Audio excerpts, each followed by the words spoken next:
देश के 45 करोड़ से अधिक लोगों को ऑनलाइन गेमिंग के चंगुल से आज़ाद कराने के लिए promotion and regulation of online gaming bill 2025 को प्रस्तुत एवं पारित कर दिया गया। बिल के कानून बनने पर पैसे से जुड़े सभी ऑनलाइन गेमिंग पर प्रतिबंध लग जाएगा। इस बिल के मुताबिक ई स्पोर्ट्स और सोशल गेम्स को बढ़ावा दिया जाएगा। वहीं ऑनलाइन मनी गेम्स पर पूरी तरह से रोक लगाई जाएगी। आसान भाषा में कहें तो कोई भी व्यक्ति गेम्स का सहारा लेकर ऑनलाइन सट्टेबाजी नहीं कर पाएगा। सरकार का मानना है कि ऐसे ऑनलाइन गेम न सिर्फ व्यक्तिगत और परिवारों को नुकसान पहुंचा रहे हैं, बल्कि मनी लॉन्ड्रिंग, टैक्स चोरी और आतंकवाद की फंडिंग तक से जुड़े हुए पाए गए हैं। ऑनलाइन गेमिंग के चक्कर में पड़े लोग सालाना 20,000 करोड़ का नुकसान करते हैं, जिस वजह से उनका घर तबाह हो रहा है, वे आत्महत्या कर रहे हैं और उनका बैंक अकाउंट खाली हो रहा है। इस काम के लिए सरकार एक प्राधिकरण का गठन करेगी और स्कीम भी लाएगी। लोगों की हजारों शिकायत मिलने और विभिन्न राज्यों के अनुरोध पर केंद्र इस कानून को ला रहा है, लेकिन इस पर अमल की जिम्मेदारी पूरी तरह से राज्यों पर होगी। इस कानून के लागू होने पर गूगल प्ले स्टोर से पैसे से जुड़े ऑनलाइन गेमिंग ऐप को डाउनलोड नहीं कर पाएंगे। इलेक्ट्रॉनिक्स एंड आईटी मंत्री अश्विनी वैष्णव का कहना है कि सरकार का उद्देश्य समाज को बर्बाद होने से बचाना है, आत्महत्या को रोकना है, ना कि राजस्व की चिंता करना है। इस प्रकार के ऑनलाइन गेमिंग ड्रग्स के नशे की तरह है। उन्होंने कहा कि ऑनलाइन गेमिंग के 2/3 पार्ट, जिसमें ई स्पोर्ट्स और सोशल गेमिंग शामिल हैं, को सरकार प्रोत्साहित करेगी, क्योंकि इस प्रकार के गेमिंग से दिमाग का विकास होता है और बच्चे में नेतृत्व की क्षमता विकसित होती है। इस बिल में कई खास प्रावधान हैं। बिल के मुताबिक पैसे से जुड़े ऑनलाइन गेम खेलने वालों को सजा नहीं होगी।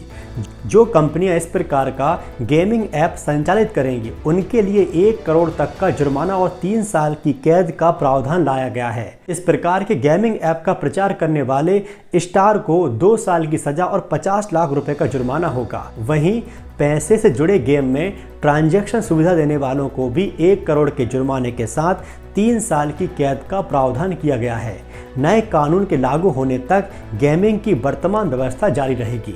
सरकार का कहना है कि ऑनलाइन गेमिंग कंपनियों को पिछले कई सालों से गेमिंग के माध्यम से होने वाली बेटिंग को रोकने के लिए कहा जा रहा था, लेकिन इस दिशा में उनकी तरफ से कोई पॉजिटिव प्रयास नहीं किया गया।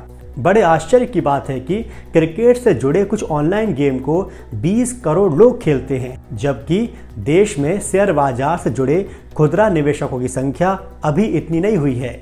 ये सभी खिलाड़ी गेमिंग ऐप के जरिए बाजी लगाने का काम करते हैं। इस प्रकार के गेमिंग को हतोत्साहित करने के लिए सरकार ने वर्ष 2023 में पैसे से जुड़े ऑनलाइन गेमिंग पर 28% का जीएसटी लगाया था। कहा जा रहा है कि गेमिंग पर रोक से सरकार को मिलने वाले करोड़ों रुपए के राजस्व का नुकसान होगा, लेकिन सरकार का कहना है कि हमें इसकी चिंता नहीं है और इनकी जगह हम ई स्पोर्ट्स व सोशल गेमिंग को प्रोत्साहित करेंगे। चलिए अब थोड़ा और विस्तार से समझते हैं इस बिल से जुड़े हुए कुछ मुख्य प्रावधानों को। सबसे पहले समझते हैं कि ई स्पोर्ट्स और मनी गेम्स में क्या फर्क है। ऑनलाइन गेमिंग को सरकार ने 3 कैटेगरी में बांट दिया है। पहली कैटेगरी है ई स्पोर्ट्स, दूसरी कैटेगरी ऑनलाइन सोशल गेम और तीसरी कैटेगरी ऑनलाइन मनी गेम। जैसे कोई शतरंज खेलता है, उसको ऑनलाइन भी खेल सकते हैं।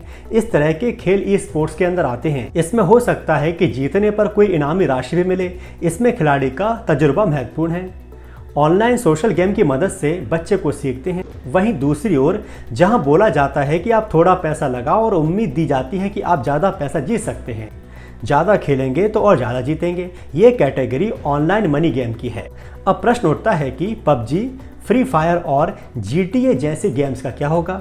पबजी में कई खिलाड़ी एक साथ वर्चुअल मैप पर उतरते हैं और जो आखिर तक जिंदा रहता है वही विजेता बनता है। वहीं फ्री फायर भी पबजी की तरह ही है। इसमें तेज और छोटे मैच होते हैं। GTA एक एक्शन एडवेंचर गेम है। इसमें खिलाड़ी शहर में घूम घूम कर मिशन पूरे कर सकते हैं, अलग अलग गाड़ियों को चला सकते हैं। इन गेम्स में सीधे तौर पर पैसे दांव पर नहीं लगते हैं। यहाँ वर्चुअली व्यक्ति बंदूक, कपड़े या अन्य सामान खरीद सकता है, लेकिन यहाँ पैसा लगाकर पैसा जीतने वाली बात नहीं है। ऑनलाइन गेमिंग के जानकारों का मानना है कि इस तरह के गेम्स को ई स्पोर्ट्स में रखा जा सकता है। अब प्रश्न ये है कि किन गेम्स पर मुख्य रूप से प्रतिबंध होगा। बिल की धारा 2G के मुताबिक वे सभी गेम प्रतिबंधित होंगे जिसमें खिलाड़ी फीस, पैसा या स्टेक लगाता है और बदले में जीतने पर पैसा या किसी तरह का मॉनेटरी फायदा मिलता है। गेमिंग उद्योग से जुड़े लोगों का मानना है कि कानून बनने के बाद लोग fantasy sports games, online rummy, card games, poker platforms और ऑनलाइन टीम बनाकर सीधा पैसा लगाने वाले गेम नहीं खेल पाएंगे। कुछ एक्सपर्ट्स का मानना है कि ये बिल बहुत जल्दबाजी में लाया गया है क्योंकि ऑनलाइन मनी गेम्स में दो चीज़ें होती हैं, एक गेम ऑफ चांस और दूसरा game of skill. Online money game से जुड़ी कंपनियां गेम ऑफ स्किल का तर्क देकर प्रतिबंधों से बच जाती हैं। सरकार जो बिल लेकर आई है उसमें गेम ऑफ चांस और गेम ऑफ स्किल को डिफाइन नहीं किया गया है। बिल के मुताबिक केंद्र सरकार एक ऑनलाइन गेमिंग अथॉरिटी बनाएगी। इसका काम यह तय करना होगा कि कौन सी गेम मनी गेम है और कौन सी ई स्पोर्ट्स है। चलिए अब अंत में हम समझते हैं कि इस बिल के बाद ऑनलाइन गेमिंग इंडस्ट्री का क्या कहना है। ऑल इंडिया गेमिंग फेडरेशन, ई गेमिंग फेडरेशन और federation of India fantasy sports ने गृह मंत्री को पत्र लिखा है। पत्र में कहा गया है कि सभी रियल मनी गेम्स पर प्रतिबंध का प्रस्ताव भारत की 2 लाख करोड़ की स्किल गेमिंग इंडस्ट्री को तबाह कर देगा। उन्होंने सरकार से प्रतिबंध की वजह इस इंडस्ट्री को रेगुलेट करने की मांग की है। गृह मंत्री को लिखे पत्र में गेमिंग इंडस्ट्री से जुड़े लोगों ने बताया कि यह सालाना करीब 31,000 करोड़ रुपए का बाजार है। गेमिंग इंडस्ट्री के मुताबिक वह सालाना करीब 20,000 करोड़ का टैक्स जमा कर रही है। उनका कहना है कि इस उद्योग से करीब 2 लाख लोग जुड़े हुए हैं। अनुमान के मुताबिक देश में गेमर्स की संख्या साल 2020 में 36 करोड़ थी, जो साल 2024 में बढ़कर 50 करोड़ हो चुकी है। ग्लोबल एजेंसियों के मुताबिक ग्लोबल गेमिंग उद्योग के साल 2030 तक 66,000 करोड़ तक पहुंचने का अनुमान है। और चौंकाने वाली बात यह है कि भारत की ऑनलाइन गेमिंग इंडस्ट्री के विकास की गति 32% सालाना है, जो ग्लोबल ऑनलाइन गेमिंग से 2.5 गुना ज़्यादा है। सरकार तो विधेयक लेकर आ चुकी है, लेकिन बड़ा सवाल ये है कि क्या वास्तव में ऑनलाइन गेमिंग पर पूरी तरह से रोकथाम लगा पाएगी। ड्रीम 11 जैसी कंपनियों का क्या होगा और किस तरह से इसे लागू वास्तव में किया जा सकेगा। ऑनलाइन गेमिंग को रेगुलेट करना सरकार के लिए बहुत बड़ी चुनौती है, लेकिन सरकार ने जो कदम उठाया है वह बहुत ही सराहनीय है और इसकी आवश्यकता भी है। ऑनलाइन गेम भारत के युवाओं का भविष्य बर्बाद कर रही है और इस तरह का बिल वास्तव में आज की आवश्यकता थी। भारत सरकार का यह कदम स्वागत योग्य है और उम्मीद है कि ऑनलाइन गेमिंग व्यवस्था में परिवर्तन आएगा और युवाओं के जीवन को बचाया जा सकेगा।